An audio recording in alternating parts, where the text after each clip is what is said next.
Hi friends, భారత ప్రముఖుల శీర్షికన ఈరోజు మనం సుభాష్ చంద్రబోస్ ఈయన గురించి మాట్లాడుకుందాం.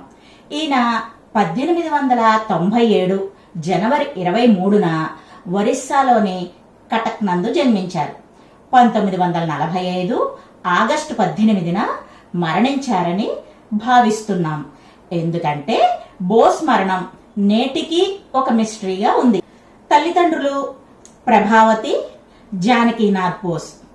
ఈయన ఆల్ ఇండియా ఫార్వర్డ్ బ్లాక్ అనే రాజకీయ పార్టీని స్థాపించారు. సాయుధ పోరాటం ద్వారానే ఆంగ్లేయులను తరిమి స్వాతంత్ర్యాన్ని సాధించగలం అని నమ్మినటువంటి వ్యక్తి. ఆచరణలో పెట్టిన స్వాతంత్ర్య సమరయోధుడు. 2 సార్లు భారత జాతీయ కాంగ్రెస్ కు అధ్యక్షుడిగా కూడా ఉన్నారు.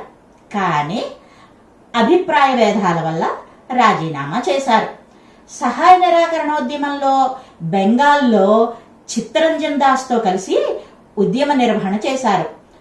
బోస్ అగ్రరాజ్యాలకు బందీలైనటువంటి 4500 మంది భారతీయ సైనికులతో ఇండియన్ లెజియన్ స్థాపించాడు. ఈ సైనిక బృందము హిట్లర్ కి, బోస్ కి అత్యంత విధేయులై ఉండేవారు. అప్పట్లో హిట్లర్ మన దేశానికి స్వాతంత్రం సంపాదించుకోవడానికి సహాయపడతాడేమోనని బోస్ హిట్లర్ తో ఫ్రెండ్షిప్ చేశాడనమాట. వాళ్ళిద్దరికీ ఈ సైనికులు విధేయులై ఉండేవారు. నేతాజీ ఈయనకి వచ్చినటువంటి బిరుదు.